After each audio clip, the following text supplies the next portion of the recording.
فأنا ناصح لإخواني بالصدع بالحق تبيض وجوههم. السكوت في مسألة الحزبية يضرها، فاصدع بما تؤمر وأعرض عن المشركين. سلامي على دماج ورجالها والشيخ يحيى ودار العلم يا سعد بانيها. بسم الله الرحمن الرحيم. إن الحمد لله نحمده ونستعينه ونستغفره ونعوذ بالله من شرور أنفسنا ومن سيئات أعمالنا. من يهده الله فهو المهتدي ومن يضلل فلن تجد له وليا مرشدا. أشهد أن لا إله إلا الله وحده لا شريك له وأشهد أن محمدا عبده ورسوله صلى الله عليه وعلى آله وسلم تسليما كثيرا. ثم أما بعد، معاشر الإخوة الأحبة حفظكم الله تعالى جميعا. Kembali kita mengkaji kajian dari kitab Al-Jami' As-Sahih fi Tauhid Rabbil Alamin, kumpulan yang sahih berdasarkan landasan hukum, yakni Al-Quran dan hadis-hadis sahih. Pada materi pengesahan Rabb semesta alam, materi tauhid, sebuah tulisan milik Fadilatul Syekh Abu Amr Abdul Karim bin Ahmad bin Husain Al-Hajuri Al-Umari Al-Yamani, hafizahullah ta'ala. Judul yang masih tengah kita kaji adalah syurutul la ilaha illallah, syarat-syarat la ilaha illallah. Terdahulu muqaddimah datang dari beberapa ulama salaf seperti Hasan Al-Basri bahwasanya kunci untuk masuk ke dalam surga adalah la ilaha illallah. Namun tidaklah kunci akan bermanfaat kecuali ketika kunci tersebut memiliki gerigi-gerigi. Ketika kunci memiliki gerigi-gerigi, dia bisa membuka. Namun ketika kunci yang tidak memiliki gerigi-gerigi, ya tidak bisa bermanfaat. Artinya tidak bisa digunakan untuk membuka. Dan gerigi yang termaksud adalah syarat-syarat la ilaha illallah. Setelah kita baca beberapa syarat sampai pada syarat yang keempat, al-ilmu, mengilmui, mempelajari, mengetahui. Syarat yang kedua ikhlas. Syarat yang ketiga al-inqiyad, yakni tunduk dan patuh. Syarat yang keempat yakin, dan masih tersisa beberapa hadis kita akan baca pada pertemuan kita malam hari ini. Setelah kita baca dari syarat yang keempat, yakni yakin, ada satu ayat dari surat Al-Hujurat serta satu hadis pula yang kita baca riwayat Imam Muslim dari sahabat Abu Hurairah. Kita akan lanjutkan. Kata Syekh Abu Amr sang penulis, semoga Allah menjaga beliau. As-salis wal 20 ba'dal mi'ah, hadis yang ke-123. Qala Imam Muslim rahimahullah, berkata Imam Muslim semoga Allah taala merahmatinya.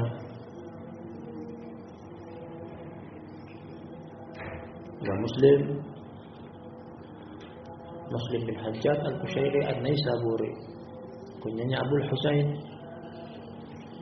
Qala haddatsana Zuhair bin Harb, imam, kunyanya Abu Khaisama. Qala haddatsana Umar bin Yunus Al-Hanafi, kunyanya Abu Hafs Al-Yamami, dari Yamama di Najd. Qala haddatsana Ikrimah bin Ammar, kunyanya Abu Ammar. Ikrimah bin Ammar Al-Hanafi Al-Yamami, sama dengan sebelumnya, dari Bani Hanafiyah. Qala haddatsana Abu Katsir, murid dari Abu Hurairah, masyhur dengan kunya.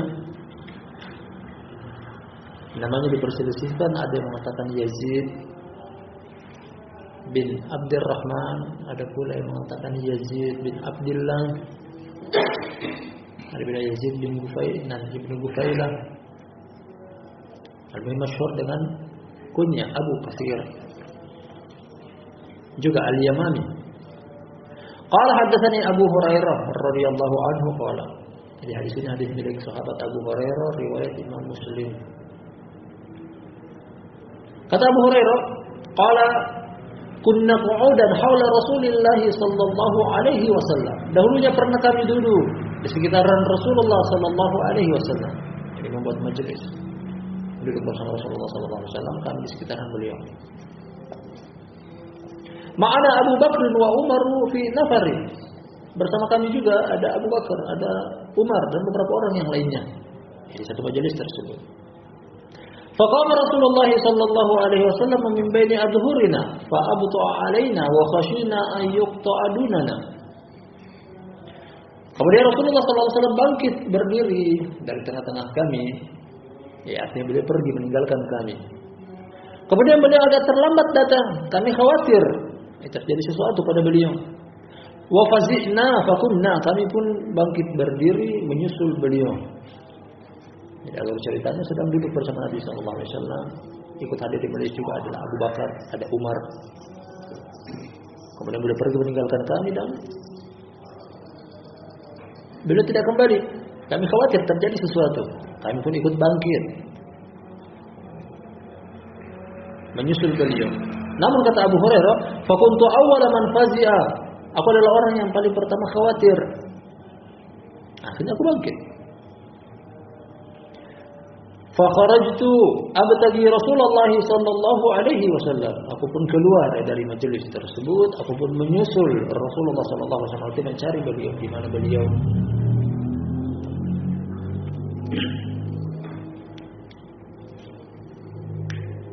Hatta ataitu ha'itan lil ansar li bani Najjar fadurtu bihi hal ajdu lahu baban falam ajid. Sampai aku mendatangi sebuah kebun milik kaum Ansar dari Bani Najjar, aku pun mengitari kebun. Fadurtu. Aku mengitari kebun. Kira-kira di mana aku bisa mendapati pintu masuknya? Aku tidak mendapati. Mengitari kebun tersebut, cari di mana pintu masuknya. Faidah Rabi'un yadkhulu fi jawfi ha'itin min bi'ri kharijah. War Rabi' al-jadwal.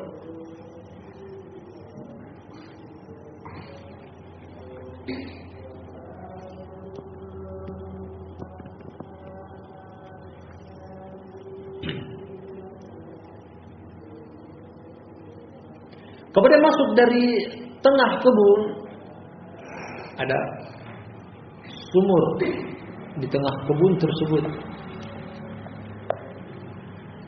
Fahtafaztu kama yahtafizu as-sa'lab fadakhaltu ala Rasulillah sallallahu alaihi wasallam. Aku tidak mendapati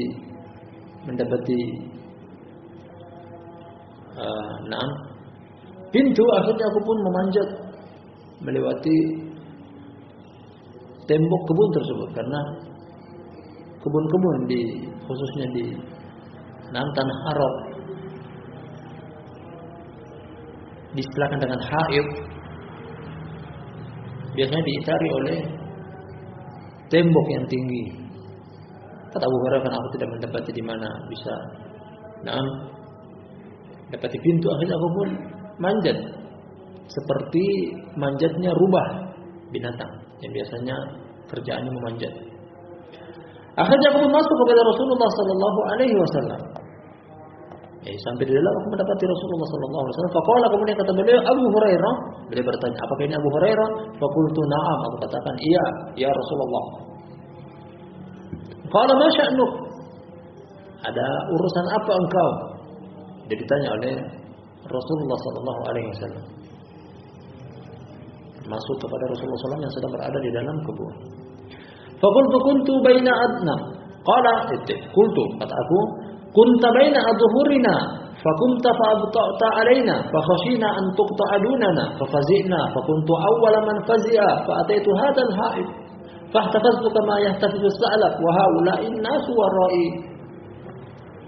Akhirnya aku memberikan jawaban bahwasanya karena beliau bertanya, apa urusan engkau?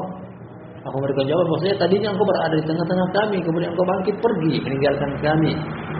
Namun engkau dengan waktu yang lama tidak kembali. Kami pun khawatir. Aku adalah orang yang paling pertama kali keluar dan mencari engkau. Aku pun manjat melalui tembok masuk ke dalam kebun ini seperti manjatnya rubah, binatang namanya rubah, sebangsa serigala. Dan ada orang-orang lain di belakangku. Artinya bukan cuma aku yang mencari engkau, ada orang lain pula. Namun aku orang yang paling pertama bangkit. Faqala ya Abu Hurairah. Kemudian beliau memanggil aku lagi, wahai Abu Hurairah. Wa atani na'alaihi, lalu beliau berikan kepadaku kedua sandal beliau.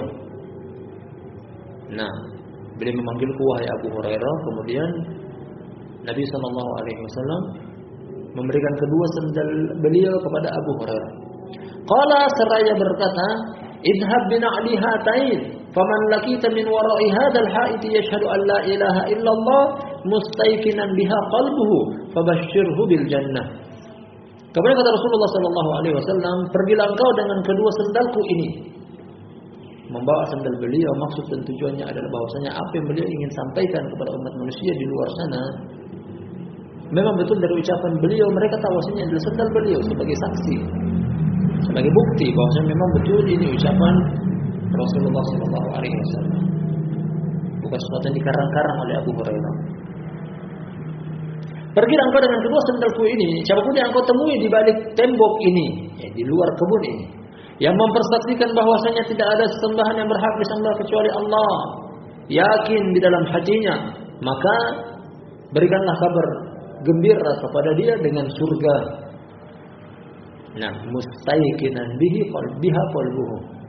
Dan ini syahid atau inti dari hadis ini bahwasanya seseorang yang mengucapkan la ilaha illallah kemudian yakin. Nah, artinya seseorang yang mengucapkan kalimat la ilaha illallah namun tidak yakin berarti dia tidak memenuhi syarat la ilaha illallah, karena itu salah satu syarat. Dan sebenarnya dijadikan ini sebagai syarat yang keempat di antara syarat-syarat la ilaha illallah, mengucapkan la ilaha illallah dalam keadaan yakin. Karena kalau tidak yakin telah terdahulu nasan hukumnya berupa ayat dari surat Al-Hujurat. Nah, sama dengan orang-orang munafik. Orang munafik mengucapkan la ilaha illallah dengan lisan mereka, namun mereka ragu dengan konsekuensi akan kandungan la ilaha illallah. Tidak bermanfaat la ilaha illallah mereka.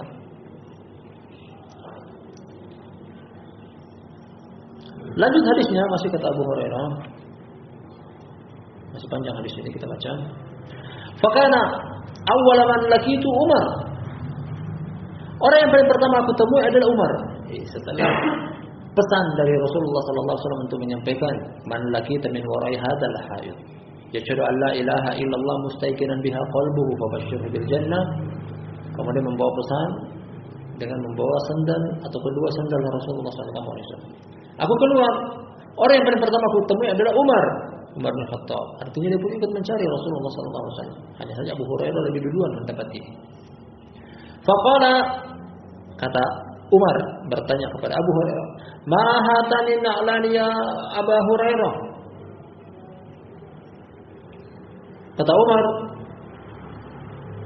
"Dua sandal punya siapa ini?" Ya, artinya kedua sandal yang ada di tangan engkau tersebut punya siapa wahai Abu Hurairah? Faqultu, aku menjawab, "Hatani na'la Rasulillah sallallahu alaihi wasallam." Aku memberikan jawaban kepada Umar bahwasanya ini adalah kedua sandal milik Rasulullah sallallahu alaihi wasallam. Kita katakan tadi maksud dan tujuannya adalah agar orang percaya pesan yang dibawa oleh Abu Hurairah dari Rasulullah sallallahu alaihi wasallam agar diperkuat bahwasanya memang betul dari beliau dengan bukti ada kedua sandal beliau. Jadi bukan perkara yang dikarang-karang, bukan perkara yang dibuat-buat oleh Abu Hurairah. Ba'athani bihima man laqitu yashhadu an la ilaha illallah mustayqinan biha qalbuhu basyartuhu bil jannah. Rasulullah sallallahu alaihi wasallam mengutus aku dengan kedua sandal ini kepada siapapun yang aku temui, yakni di luar kebun, di luar tembok, yang mempersaksikan bahwasanya tidak ada sesembahan yang berhak disembah kecuali Allah, yakin dari hatinya, maka aku akan berikan kabar gembira kepada dia dengan surga. Artinya masuk ke dalam surga dan mengucapkan la ilaha illallah tanpa keyakinan tidak akan bisa. Makanya syarat artinya harus terpenuhi. Tanpa syarat ini tidak bermanfaat. Masyrutun yang disyaratkan tersebut. Orang yang paling pertama Abu Hurairah temui Umar. Lanjut hadisnya, fadaraba Umar biyadihi baina sadayya fa kharartu li istih.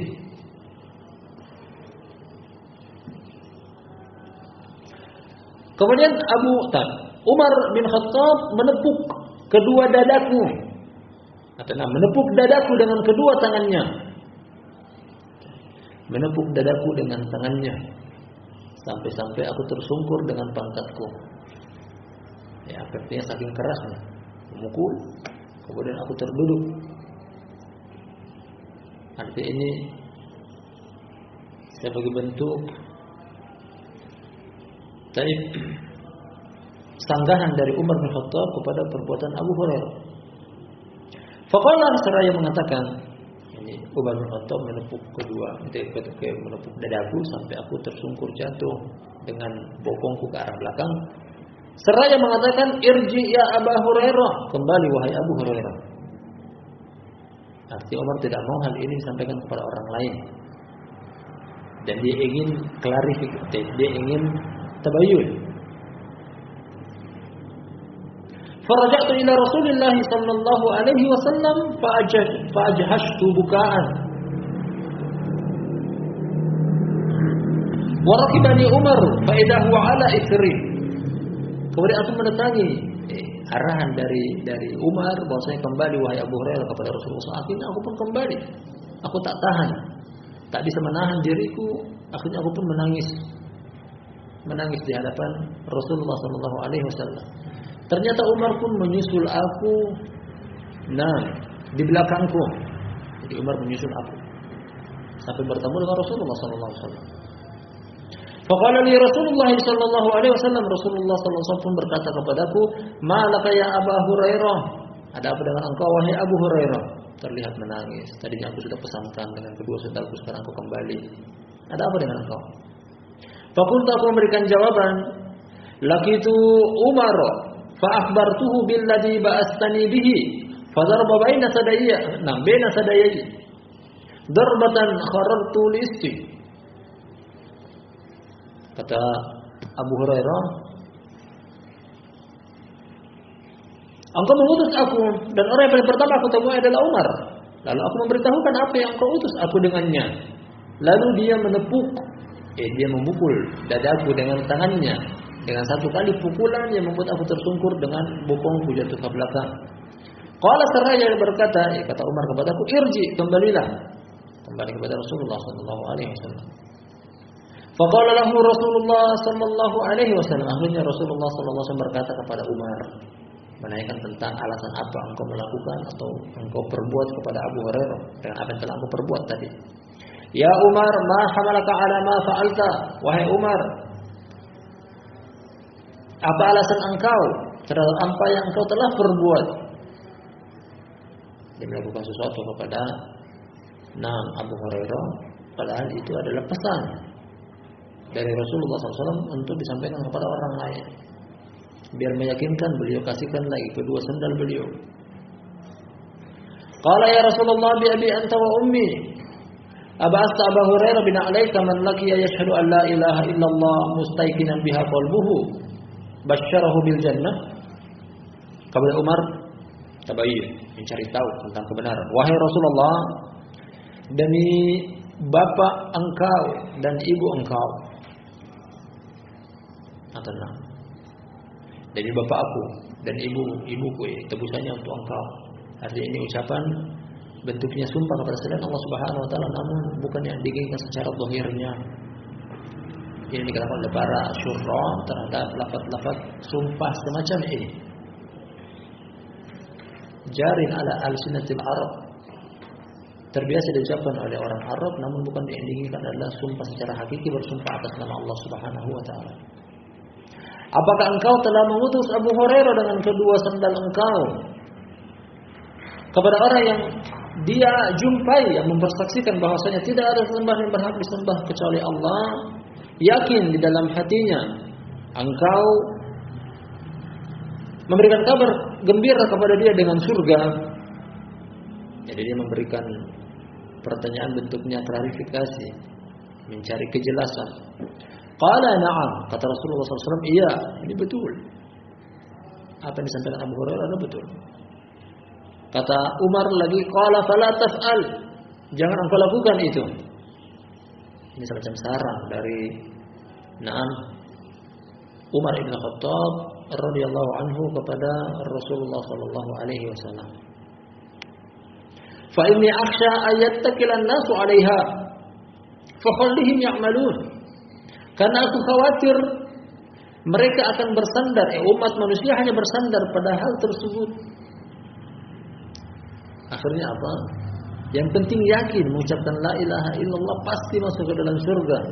Yang dikhawatirkan oleh Umar bin Khattab radhiyallahu anhu adalah orang bermudah-mudah, bergampang-gampang akhirnya melakukan dosa. Yang penting aku ucapkan la ilaha illallah, yakin.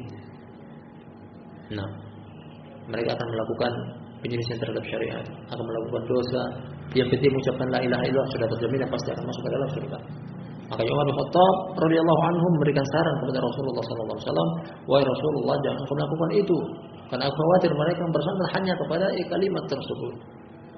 Biarkan mereka melakukan amalan." Qala Rasulullah sallallahu alaihi wasallam, "Fakhallihim." Kemudian Rasulullah sallallahu alaihi wasallam menjawab, "Naam, sanggahan dari Umar bin Khattab tersebut, kalau begitu biarkan mereka. Ya, biarkan mereka melakukan amalan." Akhirnya apa? Abu Hurairah radhiyallahu anhu tidak jadi untuk menyampaikan pesan ini kepada orang lain. Dengan saran dari Umar bin Khattab kepada Rasulullah sallallahu alaihi wasallam. Namun ternyata hadis ini sampai juga kepada kita. Nah, karena Abu Hurairah radhiyallahu anhu termasuk orang yang khawatir kalau sampai hadis ini tidak disampaikan kepada orang lain, dia menyembunyikan atau tidak menyampaikan ilmu yang pernah dia dengar kepada Rasulullah sallallahu alaihi wasallam. Kemudian barakallahu fikum jami'an, keterkaitan antara hadis ini dengan judul bab terkhususnya syarat al-yaqin. Syarat la ilaha illallah akan bermanfaat adalah al-yaqin, jelas sekali dari ucapan Rasulullah sallallahu alaihi wasallam, mustaiqinan biha qalbuhu. Mengucapkan la ilaha illallah tidak akan bermanfaat kecuali menetapkan syarat, yakni yakin di dalam hatinya. Artinya yakin dengan apa yang dia ucapkan berupa la ilaha illallah. La ilaha illallah artinya adalah tidak ada sembahan yang berhak disembah kecuali Allah. Nah, dengan dua rukun di dalamnya, la ilaha, penafian seluruh sesembahan. Tidak ada yang ditetapkan sesembahan. Mau itu benda hidup ataupun benda mati. Mau itu pepohonan, bebatuan ataupun bintang-bintang di langit, berupa matahari, bulan, bintang, ataupun orang soleh ataupun orang toleh, seluruhnya dinafikan. Tidak ada sesembahan. Kemudian rukun yang kedua, illallah. Cuma satu yang ditetapkan kecuali Allah, yang lainnya dinafikan. Dan harus yakin dengan makna dari la ilaha illallah tersebut, barulah akan bermanfaat la ilaha illallah. Artinya kalau tidak demikian, tidak yakin, sama dengan la ilaha illallah yang diucapkan oleh orang munafik, karena mereka sekadar mengucapkan dengan lisan mereka, namun mereka tidak yakin dengan konsekuensi dari kalimat tersebut. Luar biasa hadis ini, barakallahu fikum jami'an. Nah, alur cerita yang telah kita baca dari sahabat Abu Hurairah, riwayat Imam Muslim, yang berisikan fawaid yang begitu banyak, hanya kita akan memetik hanya dari sisi judul bab yang berkaitan dengan hadis ini. Kita lanjut hadis berikutnya. Berkata sang penulis, semoga Allah menjaga beliau. Ar-Rabi wal 20 ba'dal mi'ah, hadis yang ke-124. Nah, yang belum kita selesai tadi hadis yang ke-123, kali ini 124.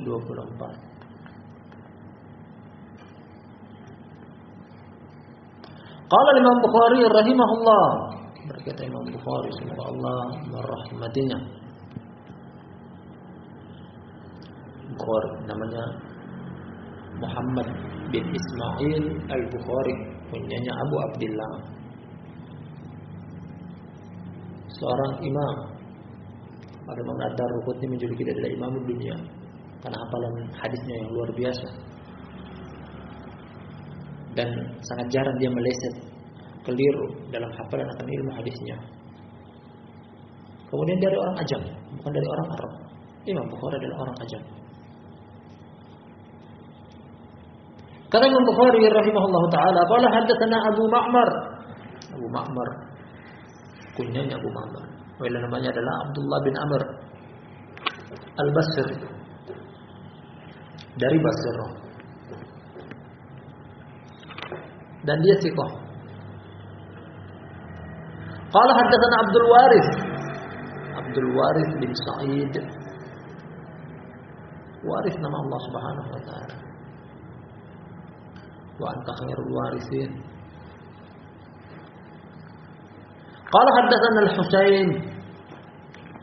Husain bin Zakwan, kunyanya adalah masyhur dengan Al-Muallim. Husain Al-Muallim. Qala haddatsana Abdullah bin Buraidah. Nah, bapaknya sahabi. Bapaknya namanya Buraidah bin Hasib, sahabi. dan Abdullah anaknya tabi. Qala haddatsana Bushair bin Ka'ab al-Adawi, qala haddatsani Shaddad bin Aus radhiyallahu anhu. Nah, Shaddad, hadisnya Shaddad bin Aus, dan dia sahabat, semoga Allah Taala meridainya. Kunyanya Abu Ya'la. Shaddad, hadisnya Shaddad riwayat Imam Bukhari. Ani Nabi sallallahu alaihi wasallam, dari Nabi sallallahu alaihi wasallam kata beliau, Sayyidul istighfar an taqul, pemimpinnya doa istighfar. Artinya doa istighfar banyak, namun ini mewakili dari doa-doa istighfar yang lainnya, dan ini yang paling baik, makanya dijadikan sebagai pemimpin oleh Rasulullah SAW. Artinya apa? Istighfar yang datang dari Al-Quran ataupun Sunnah banyak lafadznya, beraneka ragam. Namun doa ini mewakili seluruhnya dan dikatakan oleh Nabi SAW sebagai Sayyidul Istighfar, pemimpinnya istighfar. Kita akan baca nantinya. Kenapa dijuluki dengan Sayyidul Istighfar? Di dalamnya ada berserah diri, pengakuan tentang pengesaan Allah. Antakul, engkau katakan, pemimpin dari doa-doa istighfar yang ada, engkau katakan, Allahumma anta rabbi la ilaha illa anta khalaqtani wa ana 'abduka wa ana 'ala 'ahdika wa wa'dika mastata'tu a'udzu bika min syarri ma sana'tu abu'u laka bi ni'mati 'alayya wa abu'u laka bi dhanbi faghfir li fa innahu la yaghfiru dzunuba illa ant. Masih ada lanjutannya, kita artikan yang ini dulu. Kata Rasulullah sallallahu alaihi wasallam, yakni pemimpinnya doa-doa istighfar. Seperti ini mewakili dari doa-doa istighfar yang ada. Ini yang paling baiknya, yang paling bagusnya. Aku katakan, wahai Allah, engkau adalah Rabbku. Tidak ada sembahan yang berhak disembah kecuali engkau yang telah menciptakanku. Di pertama dikatakan doa Sayyidul Istighfar karena pertama ada berserah diri kepada Ar-Rabb, Al-Khaliq, Ar-Razik, Al-Mudabbir. Kemudian pengakuan tentang keesaan Allah, ketunggalan Allah dengan la ilaha illa anta khalaqtani. Kemudian merendah diri dari ucapan wa ana abduk, aku adalah hamba engkau, wa ana ala ahdika wa wa'dik mastata'tu, dan aku di bawah tanggungan engkau, di bawah janji engkau semampu aku. Ini pengakuan tentang kemampuan datang dari Allah Subhanahu wa taala. Ala ahdika wa wa'dik. Nah, aku masih di bawah janji kepada engkau. Wa in akhadha rabbuka min bani adam min dhuhurin dzurriyyatahum wa asyhadahum ala anfusihim alastu bi rabbikum. Demikian kata Allah Subhanahu wa taala, alam a'had ilaikum ya bani adam alla ta'budu syaitan. Ini yang dimaksud dengan ahdik, ya aku dibawa sumpah janji kepada engkau. Karena Allah Subhanahu wa taala telah mengambil sumpah janji dari kita seluruhnya, anak cucu Adam, bahkan kita belum lahir, belum diciptakan. Dalam surat Al-A'raf, Allah Subhanahu wa taala ketika menciptakan Nabi Adam alaihissalam, seorang diri sebatang kara. Kemudian Allah menepuk pundak Nabi Adam, kemudian keluar seluruh anak cucu Nabi Adam. Ketika itu keluar seluruh anak cucu Adam, yang paling pertama lahir dari anak keturunannya sampai yang paling terakhir lahir sebelum tegaknya hari kiamat ada. Seluruhnya ada, termasuk kita kali itu. Ada di tempat itu. Kemudian Allah Subhanahu wa taala meminta sumpah janji dari kita. Alastu bi rabbikum, bukankah aku adalah Rabb kalian? Qalu bala syahidna. Seluruhnya mengatakan, iya kami mempersaksikan akan hal tersebut. Dan itu yang dimaksud dengan ahdik. Masing-masing manusia dengan fitrahnya dia telah mempersaksikan Allah adalah Rabb mereka. Namun karena saking jauhnya waktu tersebut dengan waktu lahirnya, terlupakan. A'udzu bika min syarri ma sana'tu. Aku berlindung kepada engkau dari kejelekan apa yang aku perbuat. Ini juga termasuk ucapan berserah diri kepada Allah. Abu'u laka bi ni'matika alayya wa abu'u laka bi dzambi. Aku tunduk kepada engkau dengan nikmat yang engkau anugerahkan kepadaku. Aku tunduk kepada engkau dengan dosa-dosaku. Kembali abu'u roja'a. Aku kembali berserah diri. Baik itu berupa nikmat yang engkau anugerahkan kepada aku atau berupa dosa yang aku pernah lakukan kepadamu, aku kembalikan. roja, abu, ba'a, taba. Maka datang setelah itu, faghfirli, ampunilah aku, fa innahu la yaghfiru dzunuba illa anta, karena sesungguhnya tidak ada yang mengampuni dosa-dosa kecuali Engkau.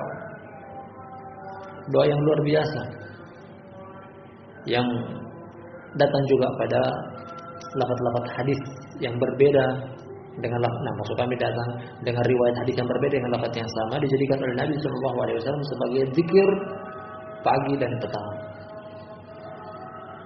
Maka datang di sini. Qala kata Nabi sallallahu alaihi wasallam, "Wa man qalaha minan nahari muqinan biha famata min yaumihi qabla an yumsi fa huwa min ahlil jannah. Wa man qalaha minal laili wa huwa muqinun biha famata qabla an yusbih fa huwa min ahlil jannah." Ini dia. Tentang bahasanya ini adalah doa yang dijadikan oleh Nabi sallallahu alaihi wasallam sebagai zikir pagi dan petang. Barang siapa yang mengucapkannya di siang hari, yakin dengannya, termasuk di dalamnya adalah ucapan la ilaha illallah, dan inilah boleh dijadikan sebagai landasan hukum berkaitan dengan judul bab. Pengucapan la ilaha illallah, yakin dengannya. Lalu dia mati di harinya tersebut sebelum masuk di sore hari, maka dia termasuk penduduk surga. Dan barang siapa yang mengucapkannya di malam hari dalam keadaan yakin dengannya, yakin dengan ucapan la ilaha illallah, dia mati sebelum dia masuk di pagi hari, maka dia adalah termasuk penduduk surga. Nah, artinya ini dibaca di pagi hari dan di petang hari. Zikir pagi dan sore. Jaminannya adalah termasuk penduduk surga. Subhanallah. Namun dengan syarat yakin. Dengan syarat yakin. Muqinan biha, yakin dengannya. Termasuk di dalamnya ada lafaz la ilaha illallah. Allahumma anta rabbi la ilaha illa anta khalaqtani. Ya Allah, Engkau adalah Rabbku, tidak ada sembahan yang berhak disembah kecuali Engkau yang telah menciptakanku. Dan ini yang boleh dijadikan sebagai landasan hukum berkaitan dengan judul bab tentang ucapan la ilaha illallah dengan syarat yakin, termasuk atau orang tersebut akan menjadi penduduk surga. Dan kita baca hadis yang berikutnya lagi sekaligus hadis yang terakhir dalam syarat yang keempat ini, hadis yang terakhir dalam judul bab. Kata Syekh Abu Amr Abdul Karim Al-Hajuri Al-Umari hafizahullah. Qala Imam Ahmad rahimahullah, berkata Imam Ahmad, semoga Allah taala merahmatinya. Ahmad bin Muhammad bin Hanbal, kunyanya Abu Abdullah Asy-Syaibani. Fil Musnad, dalam kitab Musnad Imam Ahmad. Qala haddatsana Ali bin Ishaq Al-Marwazi, namanya Ali, kunyanya Abu Hasan. Qala hadatsana qala akhbarana Abdullah ibn al-Mubarak. Abdullah ibn al-Mubarak, kunyanya Abu Abdurrahman, imam. Juga Al-Marwazi sama. Yang sebelumnya Ali bin Ishaq Al-Marwazi, ini juga Abdullah bin al-Mubarak Al-Marwazi.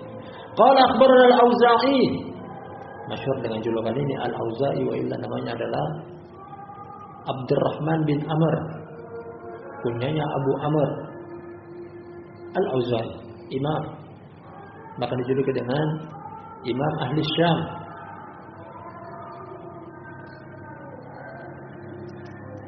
Qala haddatsani Al-Muttalib bin Hantab Al-Makhzumi. Al-Muttalib. Nama ini boleh selama dia tidak jadikan dengan sama dengan nama kakek Rasulullah SAW, Abdul Muttalib, karena itu terlarang para ulama. Terlarang untuk menamai dengan Abdul Muttalib. Karena penghambaan kepada selain Allah Subhanahu wa taala termasuk Al-Muttalib adalah terlarang, penghambaan yang haram. Adapun nama sekadar Muttalib ini boleh. Muttalib bin Hantab Al-Makhzumi, kunyanya Abul Hakam. Qala haddatsani Abdurrahman bin Abi Amrah Al-Ansari. Tadi bapaknya sahabi. Qala haddatsana Abi. Bapaknya namanya Abu Amrah Al-Ansari. Abu Amrah kunya, adapun namanya adalah Rashid Al-Ansari. Namun diperselisihkan. Ada yang mengatakan Rashid, ada yang mengatakan Usama, namun dia masyhur dengan kunya Abu Amrah Al-Ansari. Qala kata dia radhiyallahu anhu, kunna ma'a Rasulillah sallallahu alaihi wasallam fi ghazatin. Dahulunya kami pernah bersama Rasulullah sallallahu alaihi wasallam pada satu peperangan. Nah, dari alur ceritanya kita akan baca selengkapnya. Perang yang dimaksud di sini adalah perang Tabuk. Karena alur ceritanya berdasarkan kumpulan hadis-hadis yang lainnya ini terjadi pada perang Tabuk. Perang yang terjadi pada tahun ke-9 Hijriah. Nabi sallallahu alaihi wasallam ingin menyerang kaum Romawi. Dengan maksud dan tujuan setelah beliau atau kaum muslimin berhasil menguasai jazirah Arab, Makkah dan Madinah sudah ditaklukkan. Kemudian yadkhuluna an-nasa fi dinillahi afwaja. Umat manusia khususnya di jazirah Arab masuk ke dalam agama Islam berbondong-bondong. Akhirnya jazirah Arab sudah di tangan Islam, sudah dikuasai oleh Islam. Beliau ingin melebarkan sayap agama Islam dengan cara pergi ke bangsa Romawi dan Persia. Lalu pertama tujuannya untuk berdakwah. Kalau tidak, diperangi. Ini maksud dan tujuan dari perang Tabuk pada tahun ke-9 Hijriah. Fa asaba an-nasa mahmasatun. Kata Abu Amr, aku pernah keluar bersama Rasulullah SAW pada suatu peperangan, dan di peperangan tersebut manusia tertimpa dengan kelaparan karena jarak perjalanan yang sangat jauh, perbekalan yang minim, jumlah pasukan yang sangat banyak. Dalam hadis Ka'ab bin Malik dia mengatakan bahwasanya sampai-sampai pasukan perang tak bisa tercatat dengan sekedar catatan saking banyaknya. Di perang tersebut juga satu kendaraan khususnya onta dikendarai oleh 3 orang, namun silih berganti naiknya. 2 orang naik, satu yang memegang tali kekang. Jarak berapa kilometer gantian lagi, yang satu turun yang satu naik. Tetap 2 orang yang naik, tapi ditunggangi oleh 3 orang bergiliran. Fasta'dana an-nasu Rasulullah sallallahu alaihi wasallam fi nahri ba'di dhuhurihi. Orang-orang meminta izin kepada Rasulullah sallallahu alaihi wasallam untuk menyembelih sebagian tunggangan mereka, sebagian kendaraan mereka, karena tidak ada lagi makanan. Akhirnya terpaksa karena kelaparan mereka harus menyembelih hewan tunggangan mereka. Wa qalu, kata mereka memberikan saran, yuballighunallahu bihi, semoga Allah Subhanahu wa taala bisa menyampaikan kita dengan tunggangan yang kita sembelih tersebut. Perbekalan makanan ada, kita bisa terus lanjutkan perjalanan. Ini saran dari sebagian sahabat. Masih jauh perjalanan, perbekalan makanan habis. Akhirnya mereka menyarankan kita tidak punya lain kecuali kendaraan. Kita sembelih saja kendaraan. Apalagi satu ekor onta. Dalam sebagian riwayat di perang Badar, Nabi sallallahu alaihi wasallam memprediksi bahwasanya satu ekor onta bisa dimakan oleh antara 900 sampai 1000 orang. Satu ekor onta bisa dimakan oleh 900 sampai 1000 orang.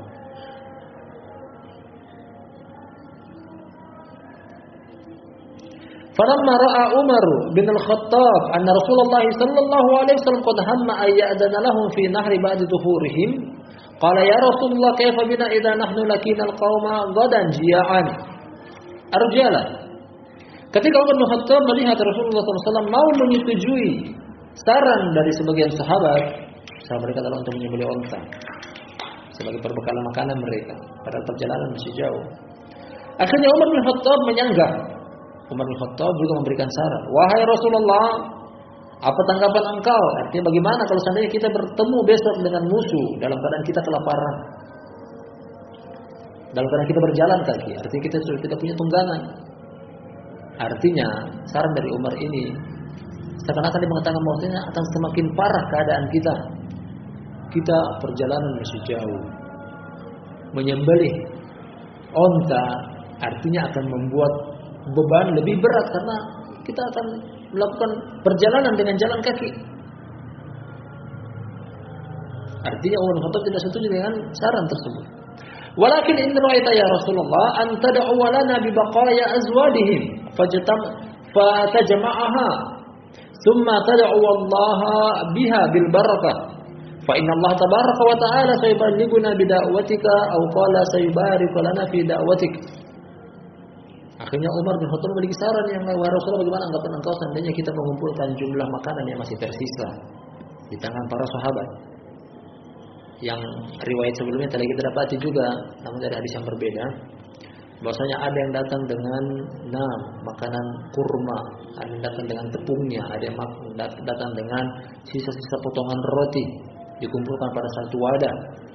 Ada bahkan yang tidak membawa apa-apa karena sudah habis di perbekalan di tangannya dia. Kemudian kata Umar bin Khattab di sini, setelah terkumpul semuanya, engkau berdoa kepada Allah Subhanahu wa taala, semoga saja Allah memberikan kita al-balagh, semoga masih bisa menyampaikan kita dalam perjalanan safar kita dengan doa engkau tersebut. Atau sebagai riwayat, semoga saja Allah memberkahi makanan kita dengan doa engkau tersebut. Jadi ini saran dari Umar bin Khattab. Makanan yang sedikit yang masih tersisa di tangan para sahabat, dikumpulkan kemudian didoakan keberkahan. Fara'an Nabi sallallahu alaihi wasallam bi baqaya azwadihim, faja'ala an-nasu yaji'una bi al-hatna bil hasyati min at-ta'am wa fawqa dhalika wa kana a'lahum man ja'a bi sha'im min tamrin. Akhirnya Nabi sallallahu alaihi wasallam mengumpulkan para sahabat agar supaya membawa sisa-sisa perbekalan makanan mereka. Ada di antara mereka yang datang dengan makanan yang sedikit. Yang paling banyaknya adalah datang dengan takaran satu sok kurma. Satu sok artinya 4 mud. 4 kali 2 genggam 2 telapak tangan yang digabungkan. Nanti yang ini punya sisa makanan dikumpulkan. Dia punya sisa makanan dikumpulkan. Fajama'aha Rasulullah sallallahu alaihi wasallam thumma qama fada'a ma syaa Allah an yad'uwa thumma da'a al-jaysha bi'awiyatihim fa'amarahum an yahtasu fama baqiya min al-jayshi wi'a'un illa mala'u wa baqiya mithluhu fadhahika Rasulullah sallallahu alaihi wasallam hatta badat nawajidu. Lanjut kata Shaddad bin Aus, karena dia perawi hadis ini riwayat Ahmad. Akhirnya Rasulullah sallallahu alaihi wasallam setelah makanan terkumpul, beliau pun berdoa kepada Allah Subhanahu wa taala.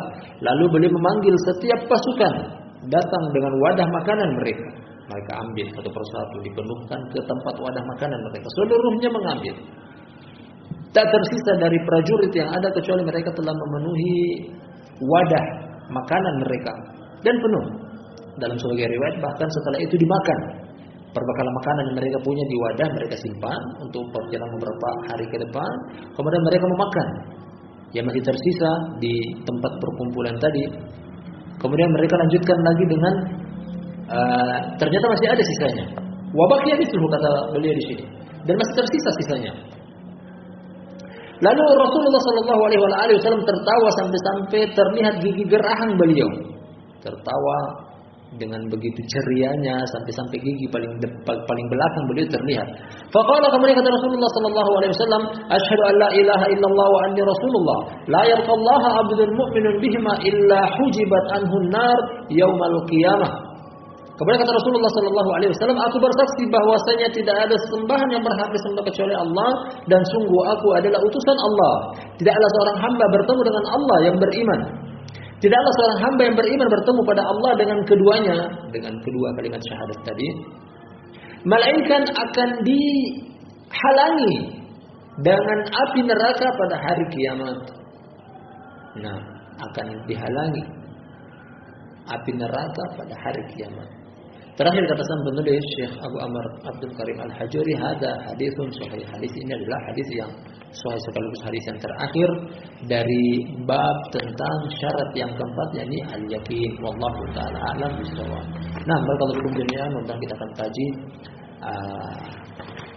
syurut-syurut yang lainnya. Masih ada syarat yang kelima al-qabul, syarat yang keenam juga akan datang pada lain kesempatan insyaallah taala. Kita cukupkan sampai di sini. Subhanakallahumma wa bihamdika asyhadu an la ilaha illa anta astaghfiruka wa atubu ilaik.